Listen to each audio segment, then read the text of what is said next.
வணக்கம். நான் டாக்டர் ஜெயக்குமார், நுரையீரல் சிறப்பு மருத்துவர், பிஎஸ்ஜி ஹாஸ்பிட்டல்ஸ். இன்னைக்கு நம்ம பேச போகிற பேர் ஆஸ்மான்னு சொல்லுவாங்க. ஸோ இது குறித்த நிறைய தகவல்கள் தெரிவிக்கணும். முக்கியமான விஷயங்களை மட்டும் நம்ம இங்கே பகிர்ந்துக்கலாம். ஆஸ்மான்றது ஒரு வகையான சுவாச குழாய் நோய். அதில் மெயினாக நம்ம பார்க்க வேண்டியது இந்த சுவாச குழாயில் வீக்கம் ஏற்படுது. அந்த வீக்கத்துக்கான காரணம் அலர்ஜினால ஏற்படுது. சில டைம் அலர்ஜி இல்லாமலும் அது ஏற்படலாம்.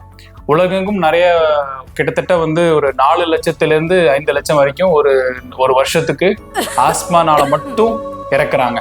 ஆஸ்மா சின்னவங்கலேருந்து பெரியவங்க வரைக்கும் யார் வேணா பாதிக்கலாம். இதுல முக்கியமா நம்ம பார்க்க அறிகுறிகள் அதே மாதிரி ஒவ்வொருத்தருக்கும் ஒவ்வொரு மாதிரி அறிகுறிகள். அது மருத்துவரால் மட்டும்தான் சரியா கண்டுபிடிக்க முடியும்.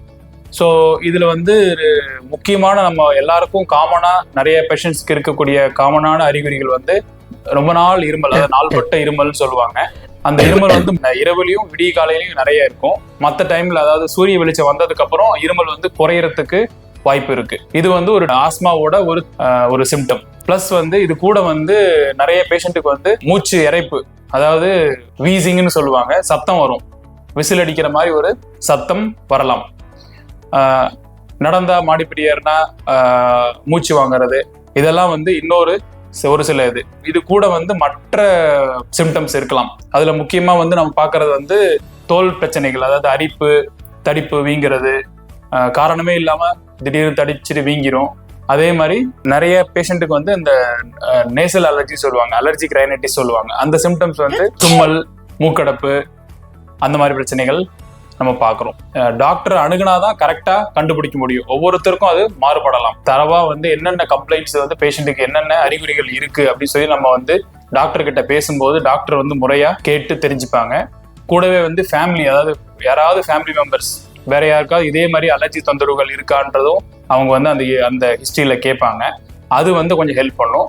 அது கூட ப்ராப்பரா எக்ஸாமின் பண்றது, ஏதாவது எக்ஸாமினேஷன், அதாவது செக் பண்ணும்போது மருத்துவருக்கு சில தகவல்கள் கிடைக்கலாம். இது கூட ஸ்பைரோமெட்ரி, அதாவது நுரையீரல் சிறப்பு பரிசோதனைன்னு ஒன்று இருக்கு. அது பண்ணும்போது அதுலயும் நமக்கு அந்த ஆஸ்மாக்கு உண்டான எவிடன்ஸ் கிடைக்கலாம். இது எல்லாத்தோட காம்பினேஷன் தான். ஒன்று மட்டும் தனியா வச்சு நம்ம டயக்னோஸ் பண்ண முடியாது.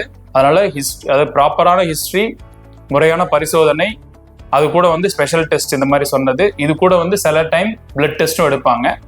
எக்ஸ்ரே யூஸ்வலா தேவைப்படாது. பட் எக்ஸ்ரே எடுக்கிறது பிற காரணங்கள் ஏதாவது இருந்தான்னு பார்க்கறதுக்காக நம்ம எக்ஸ்ரே எடுக்கிறோம். இதுக்கான சிகிச்சை முறைகள்னு பார்க்கும்போது நம்ம எப்படி கண்ணுல ஏதாவது பிரச்சனை அப்படின்னா நம்ம லோக்கலா கண் டிராப்ஸ், அதாவது ஐ டிராப்ஸ் போடுறோமோ, அதே மாதிரி தோல்ல ஏதாவது பிரச்சனை அப்படின்னா நம்ம தோல்ல ஸ்கின்ல ஆயின்மெண்ட் அப்ளை பண்றோமோ, அதே மாதிரி நுரையீரல் சுவாச குழாய் பிரச்சனைன்றதுனால சுவாசம் மூலமாவே மருந்து கொடுக்கறது தான் கரெக்ட். இன்ஹேலர் மூலமா நம்ம தரோம். இன்ஹேலர்ல நிறைய வகைகள் இருக்கு. நம்ம பார்க்கும்போது இன்ஹேலர் ட்ரீட்மெண்ட் தான் சேஃபஸ்ட் ட்ரீட்மெண்ட். இதுல நமக்கு டோஸ் ரொம்ப ரொம்ப ரொம்ப குறைவு. நம்ம வாயு வழியா மாத்திரை உட்கொண்டா அது போய் ரத்தத்துல கலந்து அதுக்கப்புறம் தான், அதாவது மூளை மற்ற எல்லா உறுப்புகளுக்கும் போயிட்டு அதுக்கப்புறம் தான் நுரையீரலுக்கு போகும்.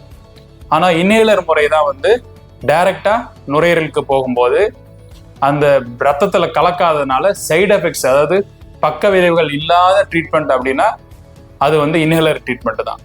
ஸோ இன்ஹேலர் ட்ரீட்மெண்ட் எடுக்கும்போது ஒன்னே ஒன்று நம்ம கவனிக்க வேண்டியது, டாக்டர் சொல்ற மாதிரி கரெக்டா அந்த டெக்னிக்கை ஃபாலோ பண்ண வேண்டியிருக்கும். அந்த முறையை கரெக்டா எடுக்கணும்.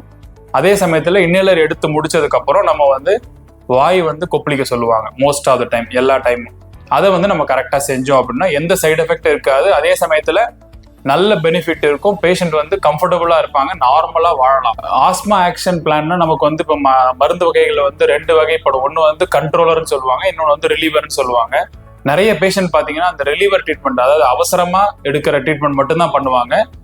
லாங் டேர்மா, அதாவது திரும்பவும் நமக்கு ஆஸ்மாவோட தொந்தரவுகள் வராமல் இருக்கிற மாதிரி யூஸ் பண்ற அந்த கண்ட்ரோலர் தெரப்பியை விட்டுடுவாங்க.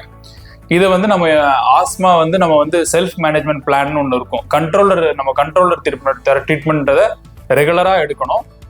அந்த ரிலீவர்ன்ற ட்ரீட்மெண்ட்டை தேவைப்பட்டால் எடுக்கணும். ஸோ இப்போ ஆஸ்மா செல்ஃப் மேனேஜ்மெண்ட் பிளான்னா நம்ம அதுல நம்ம பீக் எக்ஸ்பிரேட்டரி ஃப்ளோன்னு ஒரு டெஸ்ட் இருக்கு. அதை நம்ம பேஷண்ட் கிட்டேயே கொடுத்து வீட்டிலேயே மானிட்டர் பண்ண சொல்லுவோம். பேஷண்ட்டுக்கு தொந்தரவும் இல்லாதப்போ எவ்வளோ இருக்குன்னு பார்த்துட்டு அதை வந்து ஒரு கைட்லைன் வேல்யூ மாதிரி வச்சுட்டு அதுலேருந்து எவ்வளோ குறையுதுன்றதை பொறுத்து நம்ம பேஷண்ட் கிட்ட சில அட்வைஸுகள் சொல்லுவோம். அந்த அட்வைஸ்க்கு ஏற்ற மாதிரி பேஷண்ட் வந்து மேனேஜ்மெண்ட் பண்ணுவாங்க. இது எல்லாமே டாக்டரும் பேஷண்ட்டும் உட்காந்து பேசினாதான் நடக்கும். இது வந்து நம்ம மருந்து கடைகள்லையோ இல்லை வந்து நாலேஜ் இல்லாத வெளியே வேற எங்கேயாவது போய் யார்கிட்டயாவது கேட்டாத அதை பற்றி சொல்ல வாய்ப்பு இல்லை. ஸோ அதனால முறையான செல்ஃப் மேனேஜ்மெண்ட் பிளான் அது தேவைப்படும் அப்படின்னா அது கண்டிப்பாக டாக்டரால் மட்டும்தான் கொடுக்க முடியும். அதனால மருத்துவருக்கு அணுகி பயன்பெறுமாறு கேட்டுக்கொள்கிறேன். நன்றி.